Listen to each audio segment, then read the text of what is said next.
Hello my dear student, welcome back to my YouTube channel. मेरे YouTube channel पर आप लोग का बहुत बहुत स्वागत है। डियर स्टूडेंट, आज की क्लास में हम लोग अर्थशास्त्र विषय का अध्ययन करेंगे और आज की क्लास में मैं आप लोगों को आर्थिक नियोजन क्या होता है, योजना आयोग क्यों बनाया गया था, कब बनाया गया था और योजना आयोग जब बनाया गया था तो उसके लिए कुछ योजनाएं चलाई गई थी जिनको पंचवर्षीय योजनाओं के नाम से जाना जाता है, इन सब का अध्ययन करेंगे। तो चलिए आइए देखा जाए कि सबसे पहले कि आर्थिक नियोजन होता क्या है, यानी इकोनॉमिक प्लानिंग क्या होती है। इकोनॉमिक प्लानिंग की बात कब से अपने देश में शुरू की गई और दुनिया में कौन सा ऐसा देश है जिसने सबसे पहले आर्थिक नियोजन को अपने यहाँ लागू किया और फिर अपने देश में किस प्रकार से इसको लागू किया गया और क्रियान्वित किया गया, इसकी वर्तमान सिचुएशंस क्या है। तो ठीक है, तो चलिए देखते हैं। देखिए, आज के टॉपिक का नाम है आर्थिक नियोजन, इकोनॉमिक प्लानिंग। देखिए, आर्थिक नियोजन होता क्या। देखिए, आर्थिक नियोजन किसी भी देश में इसलिए किया जाता है कि वहां के लोगों को बेहतर सुविधाएं प्रदान की जा सके, वहां के लोगों को रोजगार प्रदान किया जा सके, वहां के लोगों को अच्छी शिक्षा प्रदान किया जा सके, वहां की आधारभूत सुविधाओं को बेहतर किया जा सके और देश का विकास निरंतर किया जा सके। जैसे देखिए, कोई भी परिवार होती है, कोई भी फैमिली होता है, तो देखिए वो भी अपने परिवार के बेहतर कार्यों के लिए, बेहतर दशाओं के लिए प्लानिंग करती है, इकोनॉमिक प्लानिंग, कि हमारा इस चीज पे इतना पैसा खर्च होगा, शिक्षा पर इतना खर्च होगा, स्वास्थ्य पर इतना खर्च होगा, फिर जो खान पान पर इतना खर्च होगा, फिर कुछ बैलेंस रखा जाएगा भविष्य में कुछ कार्यों को करने के लिए। तो इस प्रकार से हर व्यक्ति अपनी इकोनॉमिक प्लानिंग करता है। तो उसी प्रकार से देश की सरकारें भी अपने देश के लोगों के लिए जो है योजनाएं बनाती हैं, आर्थिक नियोजन या आर्थिक आयोजन का काम करती है। तो देखिए, आर्थिक नियोजन से अभिप्राय है राज्य के अभिकरणों द्वारा देश की आर्थिक संपदा और सेवाओं की एक निश्चित अवधि हेतु आवश्यकताओं का पूर्वानुमान लगाना। या इसको देखिए, दूसरे शब्दों में कहा जा सकता है कि पूर्ण परिभाषित आर्थिक लक्ष्यों को प्राप्त करने के लिए उपलब्ध संसाधनों का इष्टतम दोहन एवं कुशलतम उपयोग करने की प्रक्रिया ही आर्थिक नियोजन है। इसका मतलब कि आपके पास जो संसाधन मौजूद हैं उसी का बेहतर तरीके से किस प्रकार से उपयोग करके अपने आप को बेहतर बनाया जाए। जैसे देखिए, मैंने अभी बताया कि किसी परिवार के पास जितनी भी इनकम आती है तो वह उस इनकम का बेहतर उपयोग करके अपने घर परिवार को बेहतर सुविधा उपलब्ध कराने का प्रयास करता है। तो उसी प्रकार से एक देश भी करता है। देखिए, आर्थिक नियोजन जो है सबसे पहले सोवियत संघ के द्वारा अपनाया गया। यह सोवियत संघ जो है विघटित हो गया, लेकिन वर्तमान में हमको रूस के नाम से यह जानने को मिलता है। लेकिन पहले यह सोवियत संघ के नाम से जाना जाता था क्योंकि इसमें रूस के अलावा कुछ अन्य देशों का भी संगठन शामिल था। तो इसने ही सबसे पहली बार राष्ट्रीय नियोजन यानी नेशनल प्लानिंग का विचार रखा तथा इसे अपनाया भी। लंबी चर्चा एवं विमर्श के बाद पहली बार सोवियत योजना वर्ष 1928 में 5 वर्षों के लिए आरंभ की गई थी। यानी पूरे दुनिया में सबसे पहली बार इसने ही इस योजना को अपनाया था 1928 में और इसको 5 वर्षों के लिए इसने कार्यान्वित भी किया था। इसके अलावा देखिए, आपने देश के संविधान में आर्थिक तथा सामाजिक नियोजन का उल्लेख 7वीं अनुसूची की समवर्ती सूची में भी किया गया। यानी अपने देश में जो है आर्थिक नियोजन की बात संविधान के 7वीं अनुसूची के समवर्ती सूची में किया गया है। अब देखिए, आर्थिक नियोजन का उद्देश्य क्या होता है, यानी कोई भी देश क्यों आर्थिक नियोजन करता है, यानी इकोनॉमिक प्लानिंग क्यों करता है। तो देखिए, सबसे पहले अपने देश की आर्थिक समृद्धि के लिए, देश में लोगों के रोजगार में वृद्धि के लिए, देश में लोगों की आय की असमानताओं को कम करने के लिए, देश में गरीबी को कम करने के लिए, देश की अर्थव्यवस्था का आधुनिकीकरण करने के लिए तथा सामाजिक न्याय तथा समानता को सुनिश्चित करने के लिए, यानी इतने सारे उद्देश्यों की वजह से इकोनॉमिक प्लानिंग की जाती है।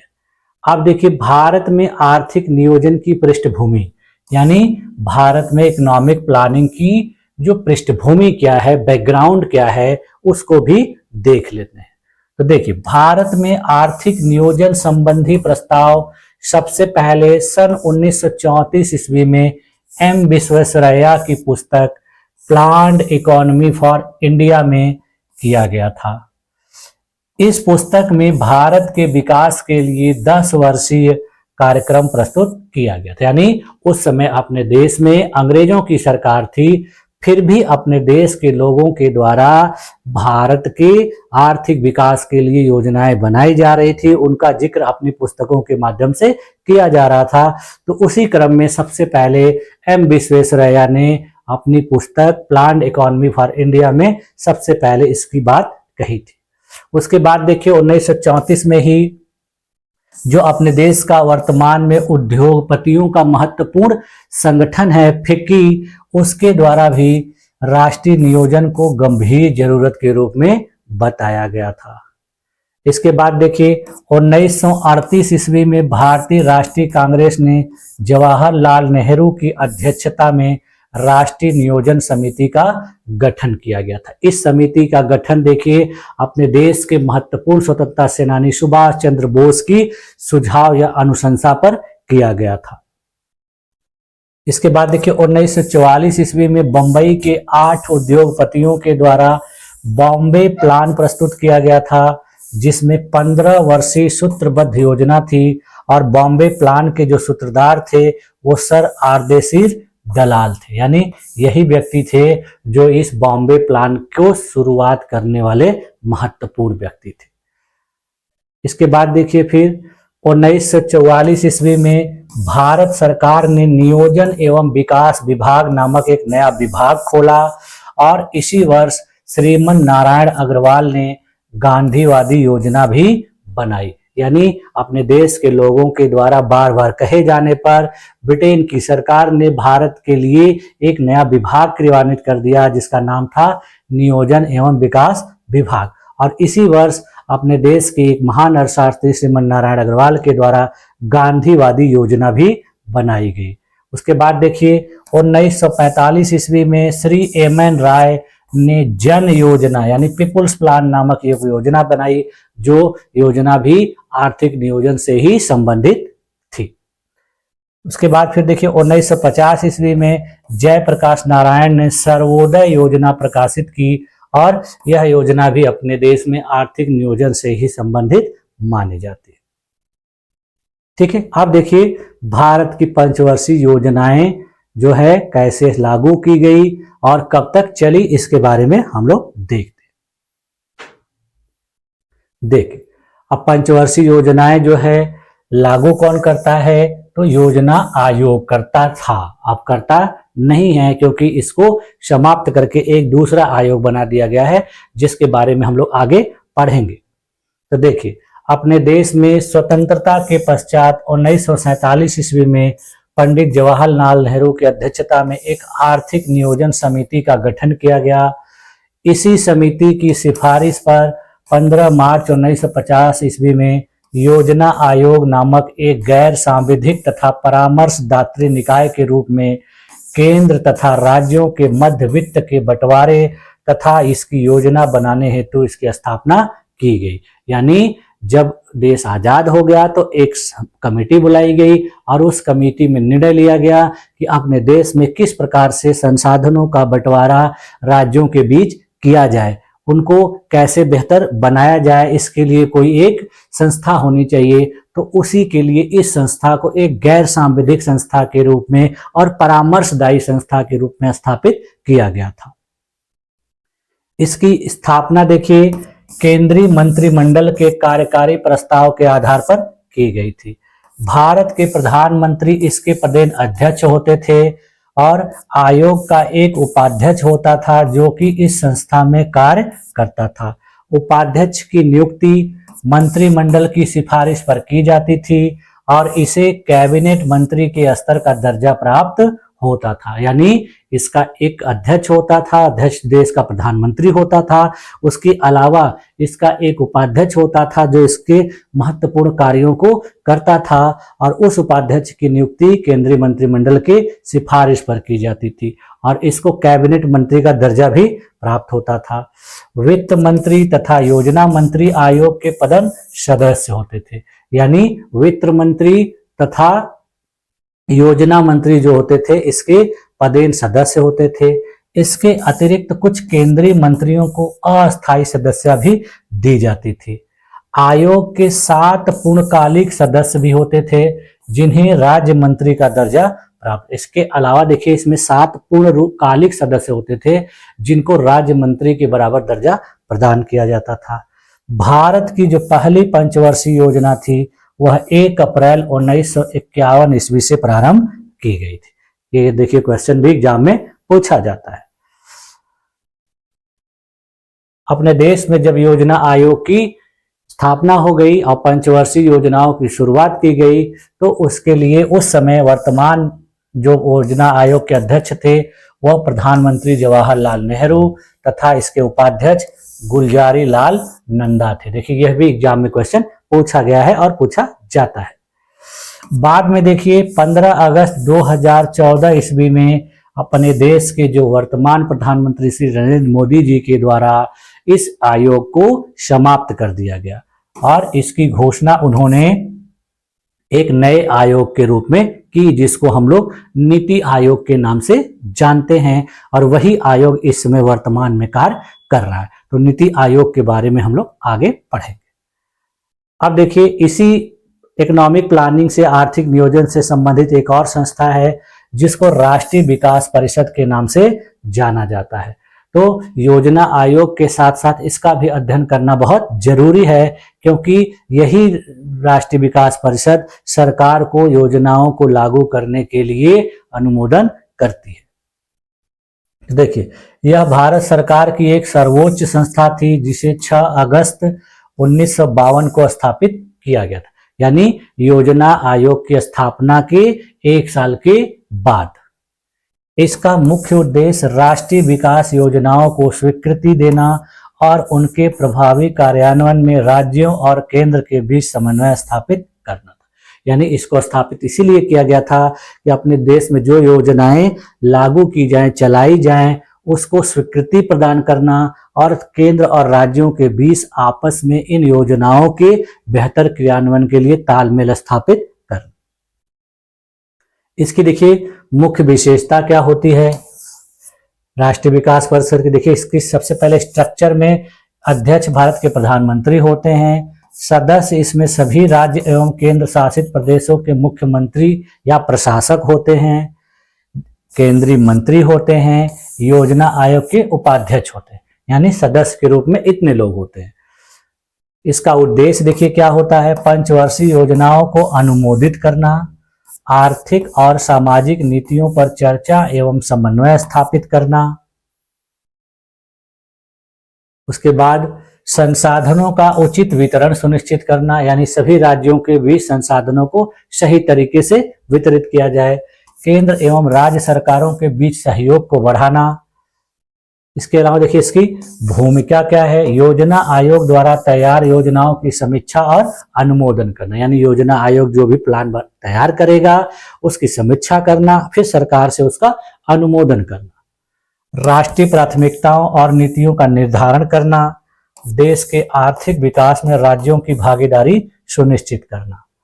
इसका देखिए विघटन कर दिया गया जब योजना आयोग को समाप्त किया गया तो उसी समय इसको भी नीति आयोग के साथ विघटित कर दिया गया।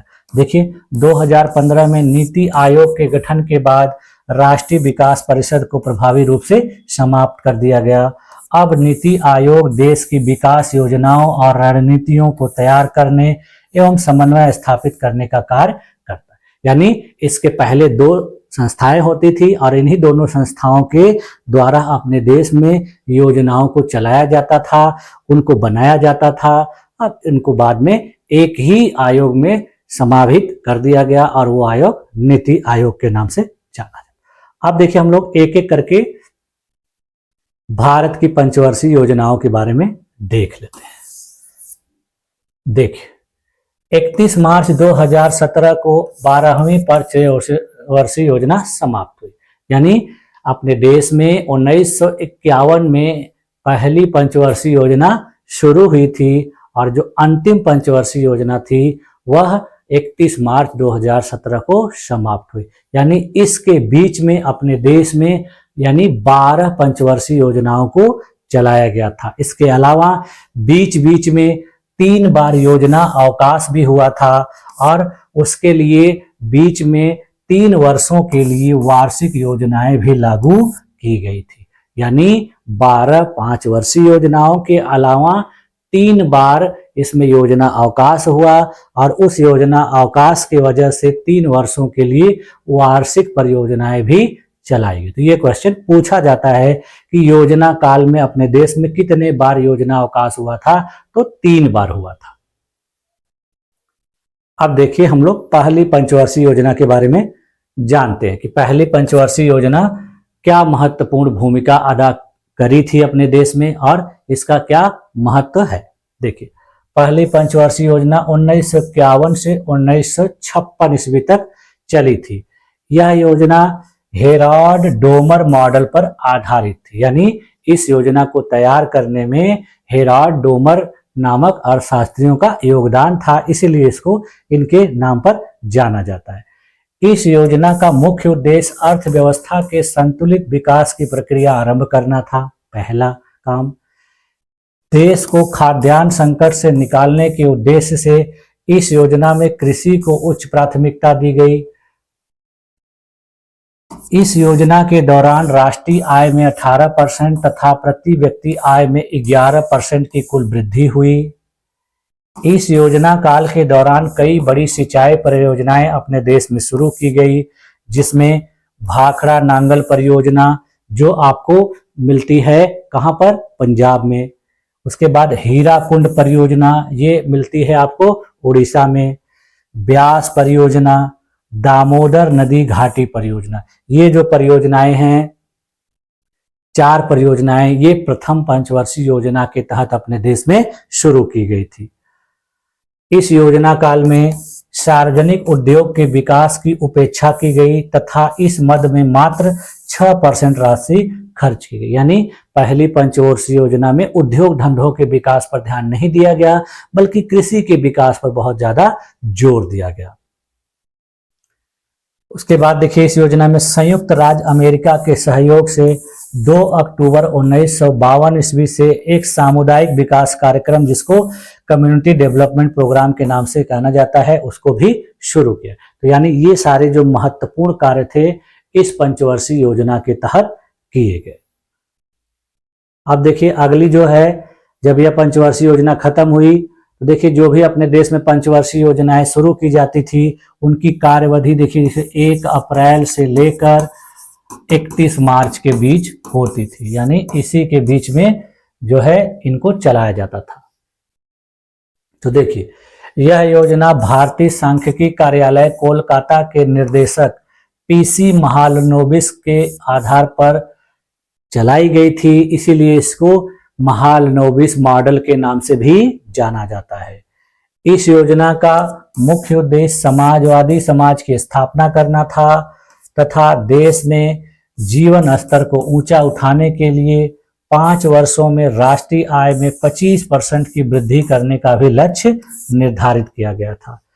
इसमें अब देखिए कृषि के स्थान पर भारी उद्योगों और खनिजों को उच्च प्राथमिकता दी गई तथा इस मद में सार्वजनिक क्षेत्र के व्यय की 24% राशि व्यय की गई। यानी अपने देश में पूरे बजट का लगभग 24% आर्थिक समृद्धि करने के लिए, उद्योग धंधों को बेहतर करने के लिए खर्च करने की बात कही गई। उसके अलावा देखिए द्वितीय प्राथमिकता यातायात व संचार को दी गई, जिस पर 28% राशि व्यय की गई। यानी उसके बाद दूसरी महत्वपूर्ण जो ध्यान दिया गया इस पर काम, वो अपने देश में यातायात सुविधाओं, इंफ्रास्ट्रक्चर, सड़कों, बिजली, पानी, इन सबको बेहतर करने पर किया गया और इसके लिए 28% राशि खर्च की गई। इसके लिए देखिए अनेक महत्वपूर्ण बड़े बड़े उद्योगों को शुरू किया गया अपने देश में, जिसमें देखिए दुर्गापुर में इस्पात संयंत्र, भिलाई में इस्पात संयंत्र, राउरकेला में विभिन्न सरकारी योजनाओं और परियोजनाओं को शुरू किया गया। इसमें दुनिया के जो महत्वपूर्ण देश से उनसे मदद ली गई, उनकी सहायता ली गई। इसके साथ साथ देखिए चितरंजन लोकोमोटिव कारखाना, सिंदरी उर्वरक कारखाना, इंटीग्रल कोच फैक्ट्री आदि भी इसी योजना के काल में स्थापित किए गए। यानी देखिए चितरंजन लोकोमोटिव वर्क जो है पश्चिम बंगाल में है, सिंदरी उर्वरक कारखाना बिहार में है और इंटीग्रल कोच फैक्ट्री जो है तमिलनाडु में है। तो इन सब चीजों को भी इसी योजना के तहत शुरू किया गया था। अब देखिए तीसरी पंचवर्षीय योजना। तीसरी पंचवर्षीय योजना 1961 से 66 ईस्वी के बीच चलाई गई थी। यह योजना देखिए मुख्यतः किसी भी आर्थिक मॉडल पर आधारित नहीं थी, फिर भी इस योजना पर महालनोबिस के 4 क्षेत्रीय मॉडल, सुखमय चक्रवर्ती के प्लानिंग मॉडल तथा जे सैंडी का डिमॉन्स्ट्रेशन प्लानिंग मॉडल का प्रभाव देखा जाता है। यानी यह योजना किसी एक मॉडल पर आधारित नहीं थी, बल्कि इसमें कई महत्वपूर्ण अर्थशास्त्रियों के सुझावों को, मॉडल को शामिल किया गया था। इस योजना का देखिए मुख्य उद्देश्य था अर्थव्यवस्था को आत्मनिर्भर बनाना तथा स्वतः स्फूर्त अवस्था में पहुंचाना। यानी अब इसमें कहा गया कि भारतीय अर्थव्यवस्था को आत्मनिर्भर बनाना है, यानी हम किसी से अब सहायता नहीं लेंगे, यानी हम अब अपने खुद के ऊपर डिपेंड होंगे। इस योजना में देखिए कृषि और उद्योग दोनों को प्राथमिकता दी गई, यानी अब इसमें दोनों को साथ लेकर चलने की बात कही गई, यानी कृषि को भी और उद्योग को भी। इसके पहले अलग अलग उन पर जोर दिया गया, लेकिन अब बाद में जब देखा गया कि इनमें प्रोग्रेस सही तरीके से हो रही है तो फिर इनको दोनों को साथ में ले लिया गया। इसी योजना के अंतर्गत देखिए 1964 में पूर्व सोवियत संघ के सहयोग से बोकारो में Bokaro iron and steel industry की भी स्थापना की गई। लेकिन यह योजना देखिए पूरी तरह से सफल नहीं रही, असफल हो गई। इसकी असफलता का कारण क्या था कि 1962 ईस्वी में भारत और चीन के बीच युद्ध हुआ। उसके फिर 3 साल के बाद 1965 में भारत और पाकिस्तान के बीच युद्ध हुआ और उसी दौरान अपने देश में अभूतपूर्व यानी बहुत बड़ा सूखा भी पड़ा था। तो ये सारी जो महत्वपूर्ण घटनाएं थी जिसने इस योजना को सफल होने में बाधा उत्पन्न किया। इसके साथ साथ अपने देश के जो पहले प्रधानमंत्री पंडित जवाहरलाल नेहरू जी थे उनकी भी मृत्यु हो गई। तो इन सारी विडंबनाओं की वजह से योजना पूरी तरह से सफल नहीं हो पाई।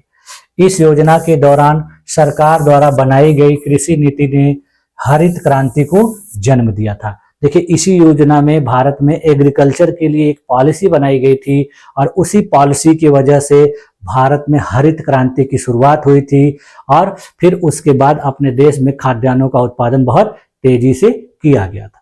तो देखिए इसके बाद जब यह योजना असफल हो गई तो भारत में किसी भी प्रकार की पंचवर्षीय योजना को उसके बाद नहीं बनाया गया और उसके लिए अपने देश में 3 वर्षों का गैप हो गया और उसी गैप की वजह से इसका नाम रखा गया योजना अवकाश, जो 1966 से लेकर 1969 तक था। यानी इन वर्षों के दौरान अपने देश में किसी भी पंचवर्षीय योजना को नहीं बनाया गया। तो 3 वर्षों के लिए छोटे छोटे योजनाओं को बनाकर कार्य किया गया। देखिए योजना अवकाश का प्रमुख कारण भारत पाक संघर्ष तथा सूखा के कारण संसाधनों की कमी, मूल्य स्तर में वृद्धि रही। इसलिए इस अवधि में 3 वार्षिक योजनाएं तैयार की गई। यानी इन्हीं सब कारणों की वजह से पंचवर्षीय योजना नहीं तैयार की जा सकी और उसके बाद 3 वार्षिक योजनाएं तैयार की गई। देखिए इस अवकाश अवधि में कृषि तथा संबंध क्षेत्र और उद्योग क्षेत्रों को समान प्राथमिकता दी गई। यानी इसमें 3 वर्षीय योजना में भी कृषि, उससे संबंधित क्षेत्र और उद्योग धंधों को समान महत्व देते हुए कार्य किया गया। इसी 3 वर्षीय योजना अवकाश में अपने देश में 1966 ईस्वी में हरित क्रांति कार्यक्रम का प्रारंभ हुआ था और इस दौरान 3.8% की वार्षिक वृद्धि दर को प्राप्त किया गया था। भारत में उस समय हरित क्रांति के जनक कृषि वैज्ञानिक एम.एस. स्वामीनाथन को कहा जाता है, जबकि विश्व में हरित क्रांति के जनक नॉर्मन ई बोरलॉग को माना जाता है। यानी इसी दौरान अपने देश में हरित क्रांति को शुरू किया गया था और हरित क्रांति को शुरू करने का जो प्रमुख कारण था, अपने देश को खाद्यान्न के उत्पादन में आत्मनिर्भर बनाना था। तो इसी की वजह से अपने देश में गेहूं, धान, गन्ना, इन सब चीजों के उत्पादन में बहुत ज्यादा जोर दिया गया। अब देखिए अगली जो है चतुर्थ पंचवर्षीय योजना 1969 से 74 ईस्वी। देखिए यह पंचवर्षीय योजना जो है डी.आर. गाडगिल मॉडल पर आधारित थी। यानी इस योजना को तैयार करने में डी.आर. गाडगिल महोदय का बहुत ज्यादा योगदान था। इस योजना का मुख्य उद्देश्य स्थायित्व के साथ विकास तथा आर्थिक आत्मनिर्भरता की प्राप्ति थी। यानी इस योजना में अब यह डिसाइड किया गया कि भारत स्थायित्व के साथ आर्थिक विकास करेगा और आत्मनिर्भर बनेगा। अब दूसरे देशों पर धीरे धीरे हम निर्भरता अपना त्यागेंगे। इस योजना में भी देखिए समाजवादी समाज की स्थापना को विशेष रूप से लक्षित किया गया। इस योजना में भारत की कृषि वृद्धि दर सर्वाधिक रही। इस योजना की उच्च प्राथमिकता मुद्रास्फीति को नियंत्रित करना और आर्थिक स्थिति में स्थिरता लाना था। यानी इस योजना में भारत में महंगाई को भी नियंत्रित करना था और भारत को आर्थिक रूप से स्टेबल भी बनाना था। इसके अलावा देखिए बैंकों पर सार्वजनिक नियंत्रण की स्थापना करने के लिए तथा वित्तीय समावेशन के लक्ष्यों को प्राप्त करने के लिए 14 वाणिज्यिक बैंकों का राष्ट्रीयकरण 19 जुलाई 1969 ईस्वी को किया गया। यानी इसी योजना के तहत अपने देश में 14 बड़े बैंकों का राष्ट्रीयकरण किया गया और उसका उद्देश्य जो था अपने देश में वित्तीय समावेशन को लाना था तथा सार्वजनिक नियंत्रण स्थापित करना था बैंकों पर, क्योंकि उस समय के जो बैंक थे ज्यादातर बैंक पूंजीपतियों उद्योगपतियों के हाथ में थे, तो जिसके वजह से वित्तीय समावेशन में समस्या आती थी, तो सरकार ने इसको अपने अंडर में ले लिया। इसके अलावा देखिए रोजगारों के अवसर के सृजन हेतु रोजगार गारंटी योजना को 1970 में प्रारंभ किया गया। इसके अलावा देखिए परिवार नियोजन कार्यक्रम को भी इसी योजना के तहत 1972 ईस्वी में लागू किया गया। यानी जनसंख्या वृद्धि पर नियंत्रण स्थापित करने के लिए इस योजना को लागू किया गया। 1974 में भारत द्वारा भूमिगत नाभिकीय परीक्षण स्माइलिंग बुद्धा भी किया गया था। यानी भारत में सबसे पहली बार जो परमाणु परीक्षण किया गया था, जिसको स्माइलिंग बुद्धा नाम दिया गया है, तो उसकी भी इसी पंचवर्षीय योजना के तहत कार्यान्वित किया गया था।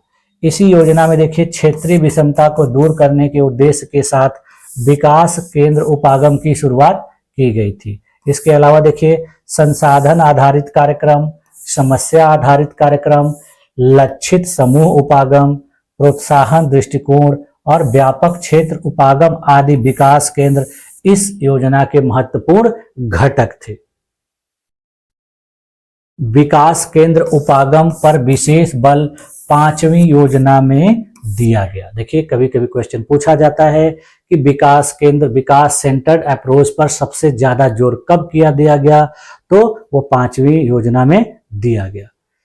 इसी योजना में देखिए श्वेत क्रांति यानी जिसको ऑपरेशन फ्लड के नाम से जाना जाता है, वो अभी प्रारंभ की गई थी। यह योजना अपने लक्ष्य को प्राप्त करने में असफल रही, क्योंकि इसकी विफलता का कारण मौसम की प्रतिकूलता तथा भारत पाकिस्तान का 1971 का युद्ध था, जिसके वजह से बांग्लादेशी शरणार्थियों का भारत में आगमन बहुत ज्यादा मात्रा में हो रहा था।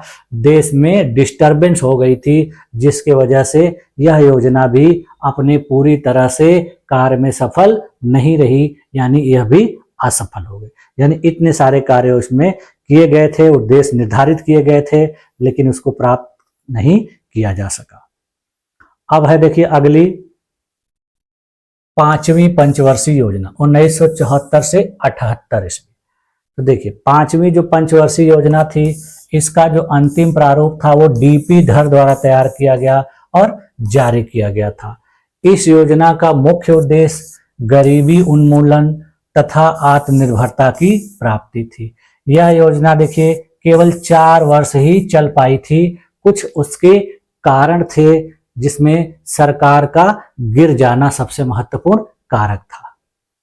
देखिए, इस योजना में आर्थिक स्थायित्व लाने को उच्च प्राथमिकता दी गई। विदेशी सहायता को घटाकर एकदम शून्य कर देने का लक्ष्य रखा गया।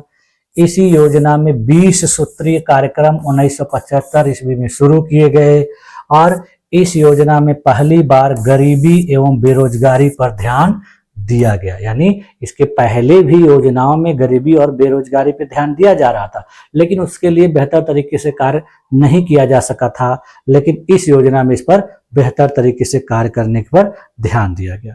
इसके अलावा देखिए, न्यूनतम आवश्यकता कार्यक्रम चलाया गया 1974 ईस्वी में। काम के बदले अनाज कार्यक्रम 1977-78 ईस्वी में चलाया गया और लोगों को बेहतर रोजगार और काम देने का प्रयास किया गया। इस योजना में सर्वोच्च प्राथमिकता कृषि को दी गई एवं तत्पश्चात उद्योग एवं खनिज क्षेत्र। इस योजना में भी देखिए सबसे ज्यादा प्रमुखता कृषि को दी गई, उसके बाद उद्योग धंधों और अन्य को। देखिए, अपने देश के पंचवर्षीय योजनाओं में बार बार कृषि क्षेत्र पर ध्यान क्यों दिया जाता था? क्योंकि भारत एक बृहद जनसंख्या वाला देश था और भारत में इतनी बड़ी जनसंख्या के लिए खान पान और भोजन की उपलब्धता खाद्यान्नों के आधार पर ही की जा सकती थी। तो इसीलिए भारत में कृषि उत्पादन पर जोर दिया जाता था। और भारत में कुछ ऐसे राज्य हैं जहां पर कृषि उत्पादन के लिए अनुकूल परिस्थितियां भी पाई जाती हैं प्राकृतिक रूप से। यदि सरकार उसमें थोड़ी बहुत मदद कर देती है तो बेहतर खाद्यान्न उत्पादन होता है। तो जिसकी वजह से ये सारे जो कार्य किए जा रहे थे। इस योजना में गेहूं के थोक व्यापार का अधिग्रहण किया गया। कहा गया कि गेहूं को अब थोक मात्रा में नहीं व्यापार किया जाएगा। इसके बाद देखिए, जनता पार्टी शासन द्वारा इस योजना को 1978 ईस्वी में ही समाप्त करने का निर्णय लिया गया। यानी इसको 1978 ईस्वी में बंद करने का निर्णय लिया गया, जिसके वजह से यह योजना जो है 4 वर्ष तक ही चल पाई थी। तो एग्जाम में क्वेश्चन भी पूछा जाता है कि वह कौन सी पंचवर्षीय योजना है जो केवल 4 वर्ष तक ही चली थी। तो 5वीं पंचवर्षीय योजना है जो 1974 से 78 ईस्वी तक चलाई गई थी। ठीक है, तो आज की क्लास में यहीं तक रखा जाए। बाकी जो पंचवर्षीय योजनाएं हैं, क्योंकि इसके बाद देखिए योजना अवकाश हो जाता है और योजना अवकाश के बाद फिर 3 साल का गैप होता है, तो उसके बाद फिर अपने देश में पंचवर्षीय योजनाओं की शुरुआत की जाती है। तो उन पंचवर्षीय योजनाओं को हम लोग अगली क्लास में अध्ययन करेंगे और मैं पूरी कोशिश करूंगा कि अगली क्लास में इन सभी पंचवर्षीय योजनाओं को सही तरीके से आपको अध्ययन करा दूं और उसके साथ साथ नीति आयोग के बारे में भी अध्ययन करवा दूं। ठीक है, तो मुझे पूरी उम्मीद है कि आप लोगों को ये सारी चीजें बहुत अच्छे तरीके से समझ में आई होंगी। आप लोग इसको सही तरीके से पढ़ लीजिएगा और नोट्स बना लीजिएगा, क्योंकि इनसे संबंधित एग्जाम में क्वेश्चन जरूर आते हैं। तो इस मेरी क्लास में आप लोगों ने अपने आप को इतने देर तक बनाए रखा, इसके लिए भी आप लोग का बहुत बहुत धन्यवाद। मिलते हैं नेक्स्ट क्लास में, तब तक के लिए थैंक यू।